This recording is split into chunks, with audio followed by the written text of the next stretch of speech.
Hello, আসসালামু আলাইকুম। Welcome back to my channel Monta's kitchen. সামনে আসছে আমাদের পবিত্র রমজান মাস। আর রমজান মাসের ইফতারিতে আমাদের পেঁয়াজু একটি অন্যতম প্রিয় খাবার। আর এই পেঁয়াজু কিভাবে বাসায় মচমচে করে তৈরি করা যায় সেই রেসিপিটাই আজকে আমি আপনাদের সাথে শেয়ার করছি। আর পেঁয়াজুর ডাল আপনারা কিভাবে ফ্রোজেন করে রাখবেন সেটাও আমি আপনাদেরকে দেখিয়ে দেব। তো চলুন দেখা যাক। প্রথমে একটি বোলের মধ্যে নিয়ে নিচ্ছি আমি 1 কাপ পরিমাণ খেসারির ডাল, নিয়ে নিচ্ছে আধা কাপ পরিমাণ বুটের ডাল অর্থাৎ ছোলা বুটের ডাল, নিয়ে নিচ্ছে আধা কাপ পরিমাণ মসুরের ডাল। তবে আপনারা যে কোনো একটি ডাল দিয়েও করতে পারেন অথবা দুটি ডাল দিয়েও করতে পারেন। তবে আমার কাছে মনে হয় মসুরের ডাল দিয়ে পেঁয়াজের টেস্টটা অনেক বেশি ভালো আসে। এখন ডালগুলো আমি খুব ভালোভাবে সবকিছু মিশিয়ে নিচ্ছি। আর মিশিয়ে নেওয়ার পর এখন এর মধ্যে আমি দিয়ে দিচ্ছি পর্যাপ্ত পরিমাণ পানি।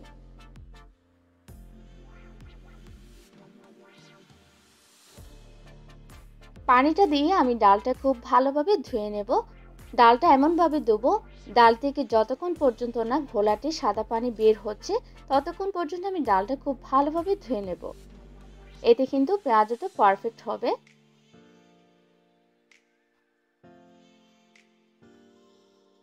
তো এখানে আমি ডালটা খুব ভালোভাবে ধুয়ে পরিষ্কার করে নিয়েছি।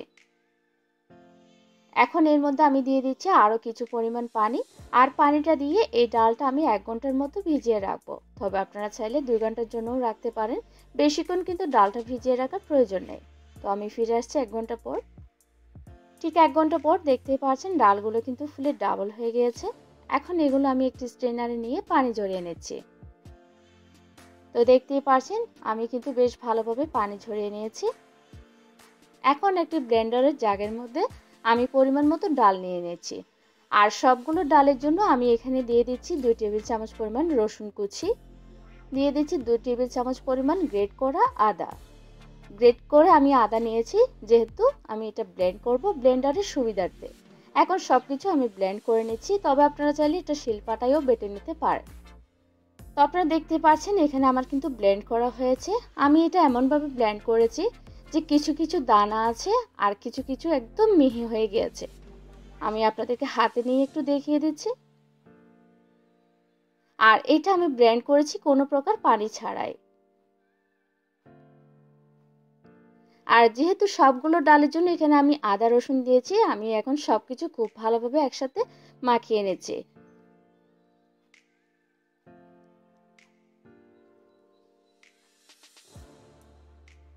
তো এখানে আমি সবকিছু খুব ভালোভাবে মাখিয়ে নিয়েছি।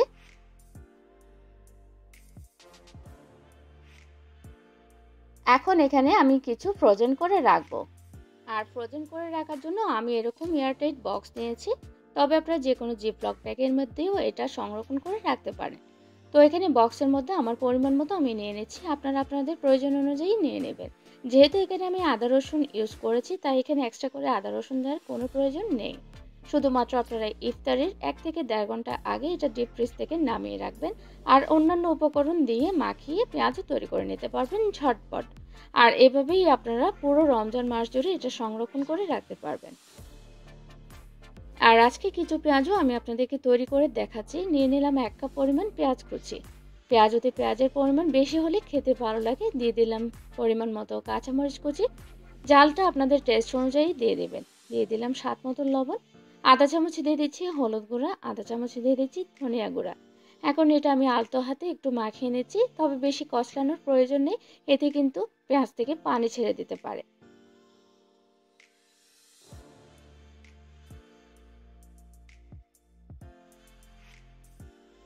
তো আপনারা দেখতে পাচ্ছেন এটা কিন্তু আমি মাখিয়ে নিয়েছি, এটা আমার হয়ে গিয়েছে।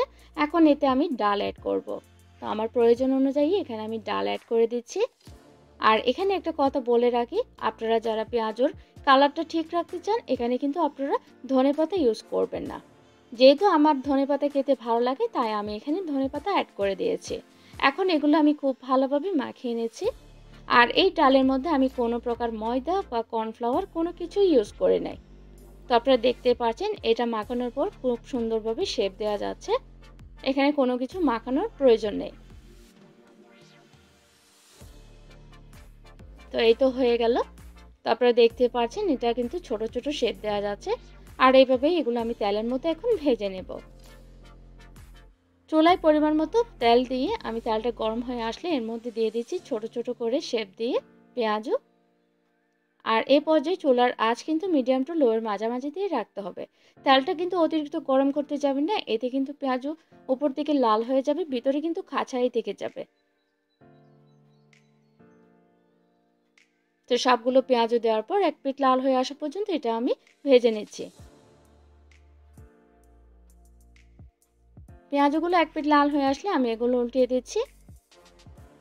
আর অন্য পিঠও লাল হয়ে আসা পর্যন্ত আমি এগুলো ভেজে নেব। আর একটু সময় নিয়ে পেঁয়াজগুলো ভাজতে হবে, মিডিয়াম টু লোয়ের মাঝামাঝিতে রেখে প্রায় 6 থেকে 7 মিনিট সময় ধরে এই পেঁয়াজগুলো ভাজতে হবে, এতে কিন্তু খুবই মচমচে হয়ে যাবে এগুলো।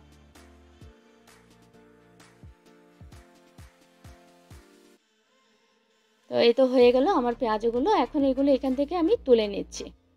আর তুলে নেওয়ার পর এগুলো এরকম একটি স্ট্রেনারের মধ্যে নিয়ে নেবেন আর এভাবে একটু ঝাঁকিয়ে নেবেন। এটা কিন্তু পেঁয়াজও মচমচে রাখার একটি অন্যতম টিপস। তো এইভাবে আমি বাকি পেঁয়াজগুলো ভেজে নিচ্ছি। এই তো হয়ে গেল আমার মচমচে পেঁয়াজু। আশা করি আপনাদের কাছে ভালো লাগবে। আর এরকম আমার সহজ রেসিপিগুলো পেতে আপনারা অবশ্যই আমার চ্যানেলটি সাবস্ক্রাইব করে রাখবেন। ভিডিওটি ভালো লাগলে অবশ্যই লাইক দিবেন এবং ফ্রেন্ডস এন্ড ফ্যামিলির সাথে শেয়ার করবেন। সবাই ভালো থাকবেন, আমার জন্য দোয়া করবেন। সামনে কোনো নতুন রেসিপি নিয়ে আবারও হাজির হব। টিল দেন ভালো থাকবেন, সুস্থ থাকবেন। আল্লাহ হাফেজ।